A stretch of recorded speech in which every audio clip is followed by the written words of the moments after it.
I was sitting in traffic once, late for something, probably overcommitted again, and this thought hit me like a freight train.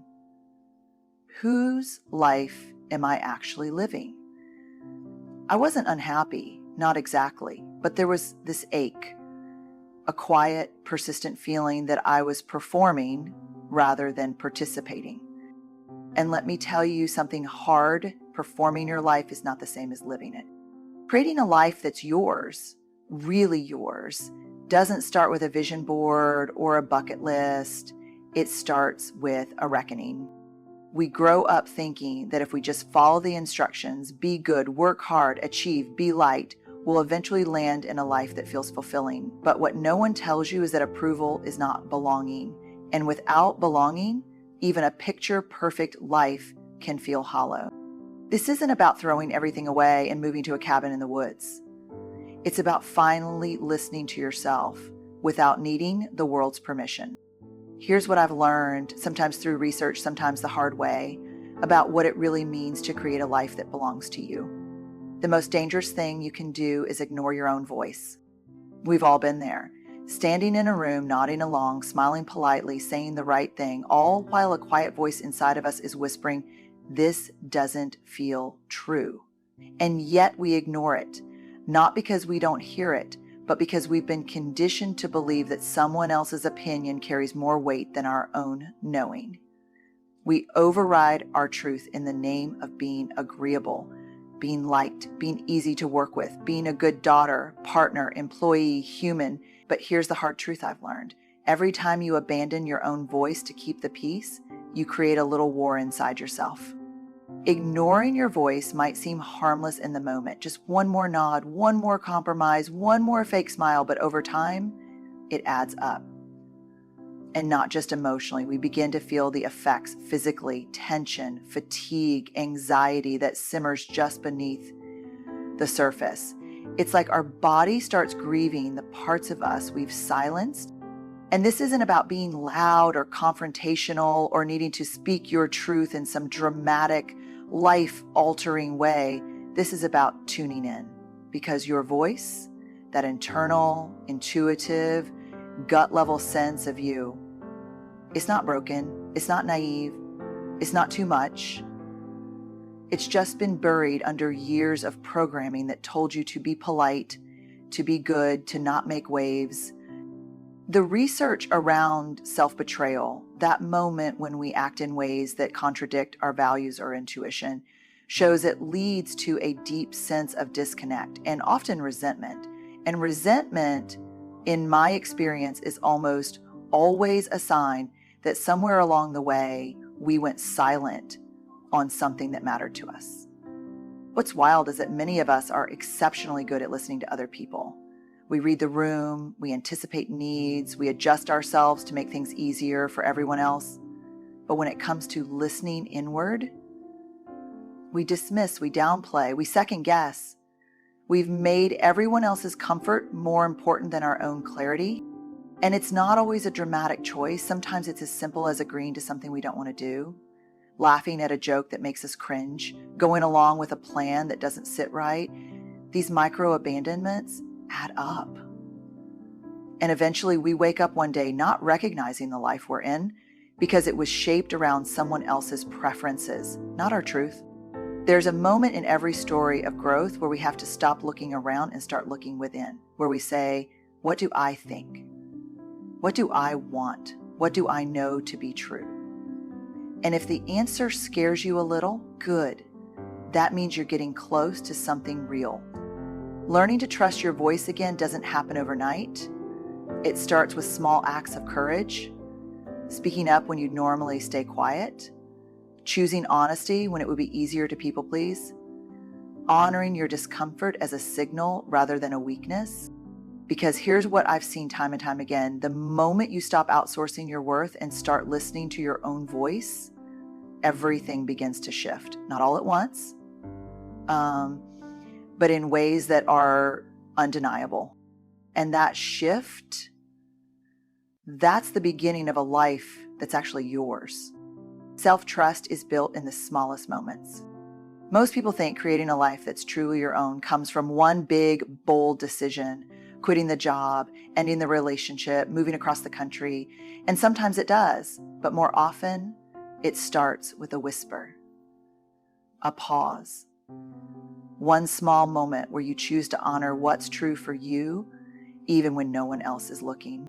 Self-trust is not some magical trait you're either born with or not. It's something we build slowly over time by choosing to believe in our own instincts, even when the world around us tells us to doubt them. And the real work, it happens in the tiniest cracks of our day. It's saying no when your plate is already full, even though you know someone might be disappointed. It's walking out of a conversation where you're being talked over and telling yourself, that matters. I matter. It's taking 5 minutes in the morning to breathe, journal, or just be still instead of diving headfirst into the noise of everyone else's needs. I've seen this pattern so clearly.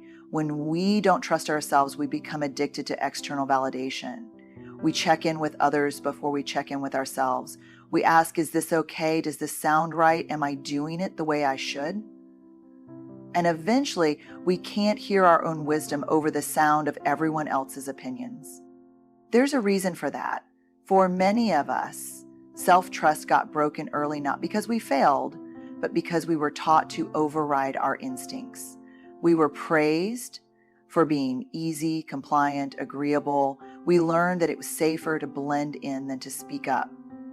So now, as adults, when we try to stand in our truth, it feels unfamiliar, uncomfortable, sometimes even selfish. But here's the truth I've learned both in my own life and through research. Self-trust is the foundation of authenticity.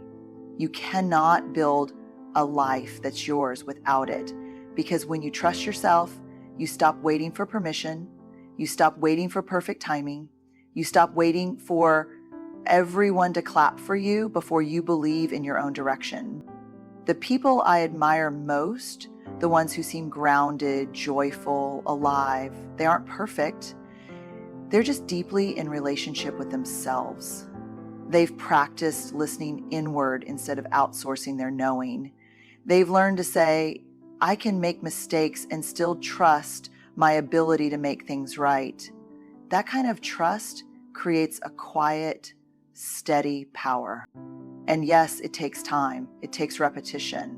You build self-trust the same way you'd rebuild trust with anyone who's let you down. With consistency, patience, and integrity, you tell yourself the truth, and then you act like it matters, because it does. And when those small acts start stacking up, those brave little choices to honor what's real, something shifts. You begin to realize that you're no longer living your life trying to meet everyone else's expectations. You're living from the inside out. And that's where everything starts to change. Creating a life that's yours will cost you your mask.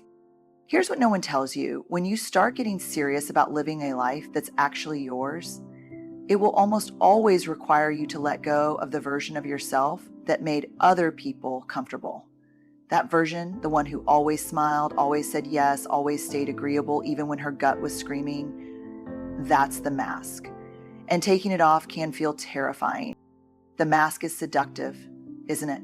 It helps us fit in, it earns us praise, it smooths over conflict.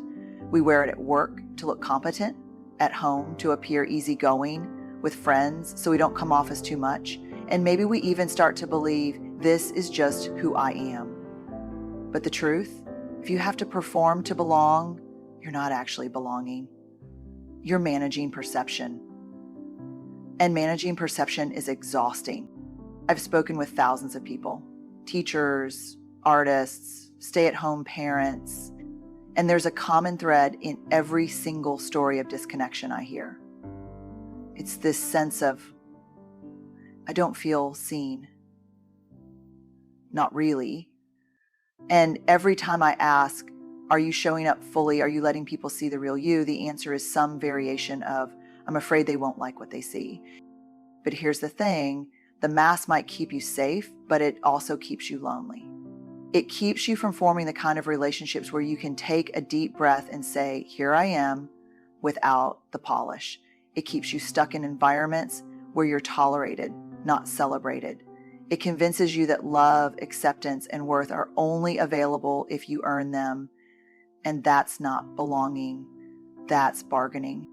Taking the mask off doesn't mean you abandon boundaries or spill your guts to everyone you meet. It means you start choosing honesty over image. You stop smiling when something hurts. You stop pretending you're okay just to avoid making someone else uncomfortable. And maybe most importantly, you stop apologizing for taking up space. That's when life starts to feel like yours. When you no longer spend your energy shapeshifting, when you no longer edit your words, your dreams, your joy, just to be more palatable. When you walk into a room and think, I hope I like them, instead of I hope they like me. But here's what I want you to know. When you first start letting go of that mask, you may lose a few people. The ones who liked you better, small, agreeable, digestible, they may fall away. That part hurts. But the ones who stay, the ones who show up when you're messy, real, and human, that's your people. That's your life showing up for you. And slowly something beautiful happens. You begin to trust that who you are without the mask is not only enough, it's actually the very thing that was missing all along. Your real life lies beneath the hustle.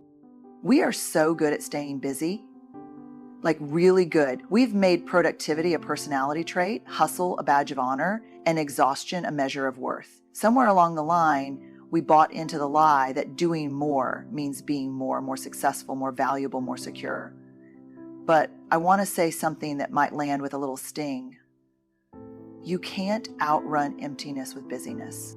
So many of us are performing at a breakneck pace, checking every box, showing up for everyone. And yet, when we slow down long enough to breathe, we feel disconnected from our bodies, from our joy, from ourselves.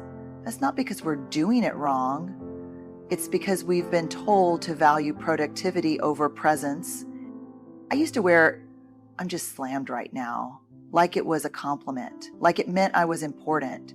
And there's a certain kind of high we get from being needed, from juggling a million things, from constantly proving our worth through doing. But the truth is, a full schedule doesn't mean a full life. And hustle, no matter how shiny, is still a form of armor. One of the things I've learned in the research and in my own lived experience is that we often use hustle to avoid pain. When we're overwhelmed, uncertain, or emotionally raw, busyness can feel like control. If I can just keep going, just keep moving, then maybe I won't have to feel the things waiting in the stillness. But real life, the meaningful, grounded, soulful stuff, it's only found in the stillness.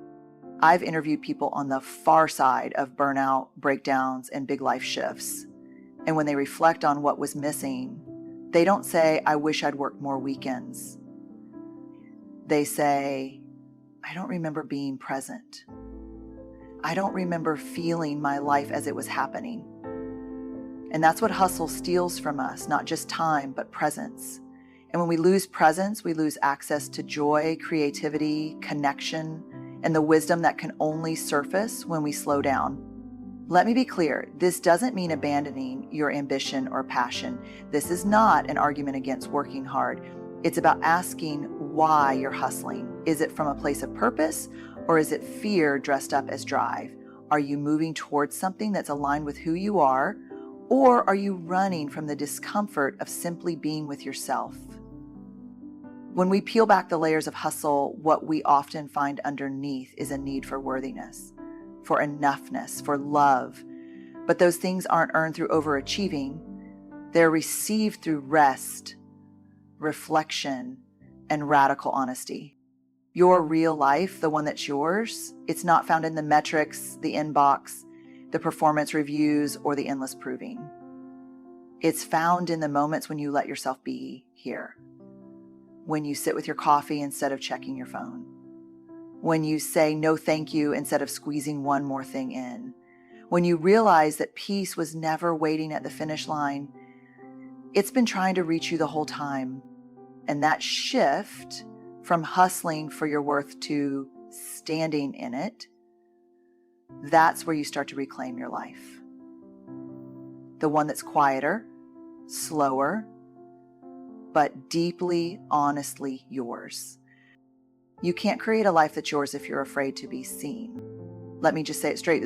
There's no path to authenticity that doesn't pass through vulnerability. And if we're being honest, that's the part most of us try to skip. We want the freedom that comes with being fully ourselves, but we're terrified of what might happen if someone actually sees us. The unfiltered version, the messy version, the tender parts, the quiet ones, the unpopular opinions. I get it. Being seen is risky. When people see the real you, they can judge it, they can leave it, they can misunderstand it. And if you've ever been rejected, shamed, or dismissed for simply showing up as yourself, your body remembers. That fear becomes a kind of internal guard dog, protecting you from hurt, yes, but also keeping you away from intimacy, from creativity, from belonging. We start editing ourselves, right? We shrink our joy so we don't come off as arrogant. We mute our pain so we don't seem dramatic. We downplay our ideas because we don't want to be too much. And every time we do that, every time we present the version of ourselves that we think will be the most acceptable, we reinforce the belief that who we really are isn't safe to show. But here's the thing I know for sure. You cannot build a life that's truly yours while hiding. Because what you hide, you also disconnect from. And if you're not connected to your truth, your values, your boundaries, your needs, your light, you will constantly look to others to tell you who you are, and that's exhausting. It's like living your life on a stage, always watching the audience's reaction, constantly adjusting to keep their approval. That's not freedom. That's performance. And eventually it breaks you down, because deep down we know when we're being performative. We know when we're not really letting people see us. And over time, that disconnect between who we are and how we show up starts to erode our self-worth. What I've learned, sometimes the hard way, is that being seen is a practice. It's not all or nothing. It's a series of choices. You choose to be honest in a conversation even when your voice shakes.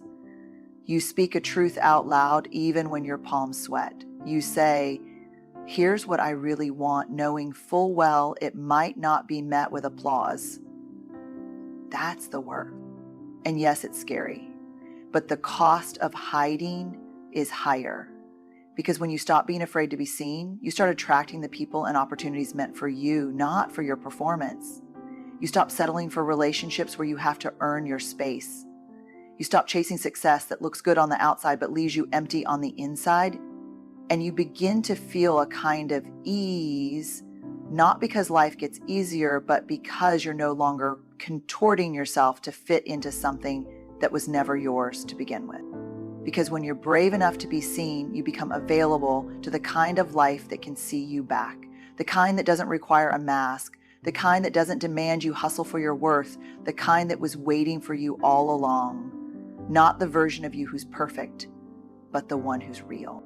So here we are. We've talked about trust, not just in others, but in ourselves. We've talked about taking off the mask, stepping away from the hustle, letting go of the expectations that were never truly ours. We've looked at what it means to stop living for the applause and start listening for the whisper inside that says, "This is who I am." And I know that choosing to build a life that's yours is not the easy road. It asks something of you. It asks for honesty. It asks for courage. It asks you to sit still in discomfort long enough to learn what you actually want, not what you've been told to want. But here's what I also know. This is the work that will change everything. When you start making decisions from your values instead of your fear, your life starts to fit, not because it's perfect, but because it's yours. When you stop hustling for worth and start claiming it from within, you become dangerous in the best possible way. You stop shrinking. You stop apologizing. You stop waiting for permission. And life, real connected, meaningful life, meets you there.